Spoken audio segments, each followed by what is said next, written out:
When you got nothing better to do, it's time to get hanging with the hers. Hey guys! So, after yesterday's news about Charles Trippy, it gave me a lot to think about, and I ended up staying up almost the entire night. And you know when you go to sleep, when you've been up almost all night and then you finally fall asleep and then you end up oversleeping?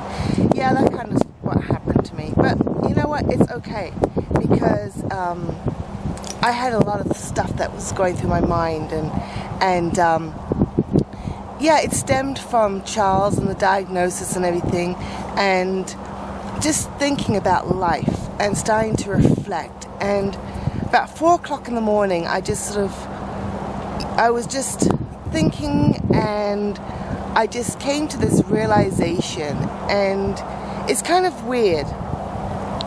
So as you know, I'm from Hong Kong, and I grew up in this fast-paced, hectic lifestyle, in this hectic world, in this busy world, and a world where there was so many people and so much noise and so much And then when I was 16, I moved to Australia, and I moved in with my grandparents and lived there for a couple of years while I finished high school. And they lived out in what's called a satellite town. It used to be the countryside, but as years went by, it became more and more developed, and you know how those things go. And anyway, but after that, I ended up going back to Hong Kong for a few months before going to Canada. And the thing is that when we moved to Canada is when I had my first real cultural shock, because even though I'd lived in Australia out in kind of the country a little bit dish sort of kind of maybe thing for 2 years, I never really felt like I was missing out on anything. Like, I didn't feel like I was missing out on the hustle and bustle. And maybe it's because I was going to school in the city every single day, and so I was living amongst, well, I don't know if you say living amongst, but traveling into the city and into hustle and bustle. Not like Hong Kong hustle and bustle, no, nothing like that at all, but still it was hustle bustle.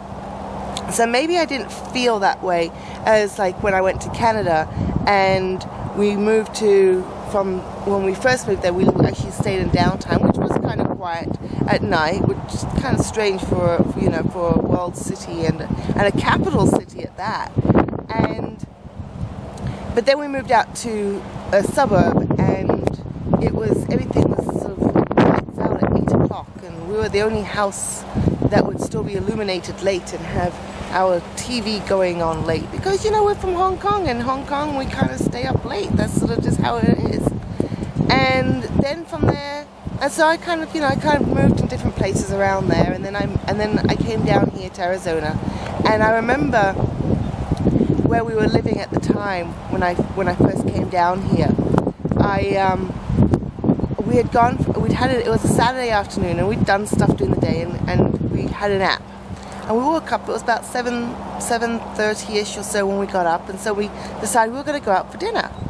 And we got dressed and we went out, and in the area where we were, there was no restaurants open. Everything was closed at like 8 o'clock.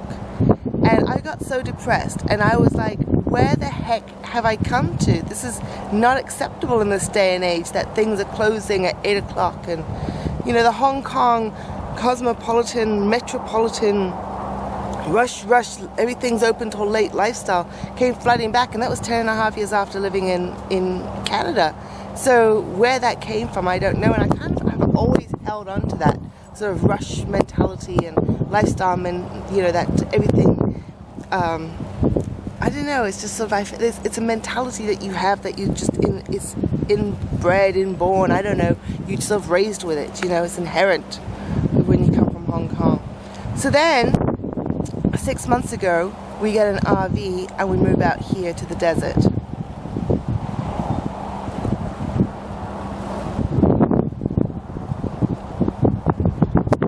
And here, as soon as the sun goes down, people start unwinding, and you don't hear noise, and people, they go to bed early, and especially because a lot of them are only going to be over here overnight.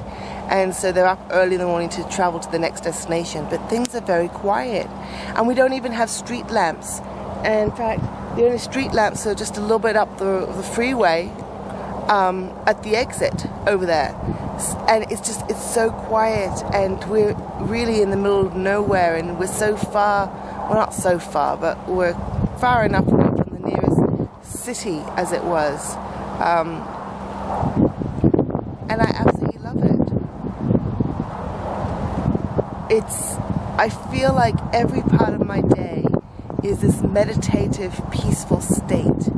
And it's absolutely amazing to me how, now understand this, I left Hong Kong over 21 years ago now, and for 21 odd years I've wanted nothing but to go home, and I've wanted to move back home, and I've wanted to get back into the hustle and the bustle. And yes, I still want it, and maybe this is just, a phase I'm going through right this moment, like just today, and tomorrow's going to be different again, who knows. But at 4 o'clock this morning, it's like I came to this realization, and it's like, you know what, I really love my life the way it is. I love living in our RV. I love living out in the desert with the snakes and the coyotes and the javelinas and the vultures that fly over and the bats at night and everything else. I absolutely love it. And I never in my life, when I was living in Hong Kong and all those years away from Hong Kong, would have thought, like there's, you have these fantasies as a child, oh, I'm going to live in a caravan, I'm going to travel all over the place. But you never think that it's actually going to happen, and you're going to make it to a reality. And when you do, it becomes the complete, you become a completely different person. We live simply, and there's no extravagance in anything. In fact, most of the time, we don't even go. I haven't left the park here for about a month now. I haven't gone into the city, I haven't gone up to the town, I haven't gone anywhere for about a month now. And I'm really fine with that. I'm loving this place. I absolutely love my life. Love it. This is where I was sort of thinking, and sort of like, because I was reflecting about Charles Trippy and thinking, how young he is and how much more in life he has to experience, and this can only make him a stronger person and a better person in so many ways. Not that he's not a good person now, but just it can change you in so many wonderful positive ways. And as scary and everything that you're going through right now, how you can use this for the positive end. And I sort of think about my life and how many times where I've been in situations where, I was in 2002, I died.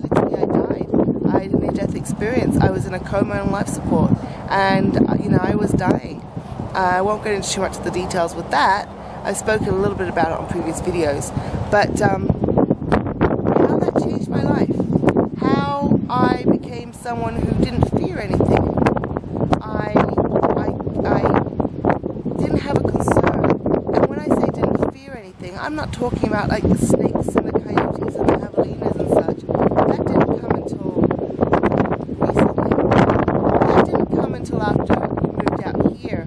And I really, was met with these things. Like, it's a visual thing. I see it. Like on Monday, just outside of this garbage bin, a snake comes flying out. And, these are like crazy things. Like crazy. Things that people really would be afraid of, especially if you have a fear of snakes. And I don't have this fear anymore. I don't worry when I've seen a coyote over here who's, broken perimeter and coming to camp, or the javelinas down there in the middle of the night. To me, this is an adventure.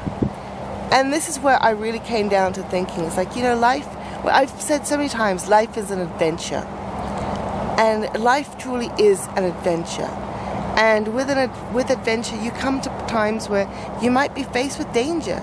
You'll be faced with something, choices you have to make, sadness, all sorts of things. But it's an adventure. and how you embrace it is going to be the catalyst to your living and your beingness. And so I was sort of, I know I'm kind of rambling on a bit now, but that's sort of how I was feeling in the middle of the night. It's like I've come to this point in my life where I really love living this simple lifestyle. I really love living where we're living in our home, as small as it is, a 33-foot RV, but to us it's a mansion, it's a palace, it's ours. We love it, and I love living out here in the desert. I've been in Arizona, just a couple of days. It's going to be 11 years, and I never liked it here. Never until I moved out here, and I love it. Do I want to stay here forever? No. But I love it, and I love the time that I have here. And it's all about mindset. That's what it comes down to.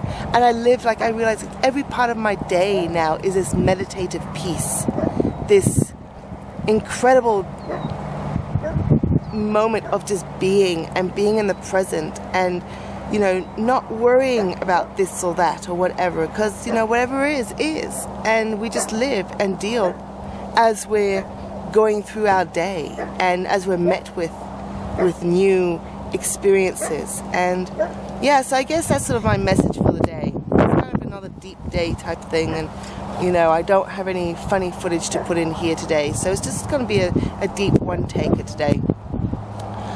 But just live life, whatever, regardless of what's going on in your life and situations and pitfalls and curveballs and all those things that life throws at you. Just live and embrace. Live simply. And just be in the present, because that's what it all comes down to, and what it's all about is just be in the present and just live, and just sort of go from there and take it as it is. But so that's what I gotta say for today. So love you guys. Remember to like, subscribe if you're new to our channel, and share our videos, and please do comment below, and please pray for Charles Trippy. It's really important, because even with his attitude, you've got to have the prayers going out for him. So please do. Love you guys. See you tomorrow. Bye. Now don't you forget to like this video, subscribe to our channel, and share it all with your friends. Till next time, hanging with the Hurs.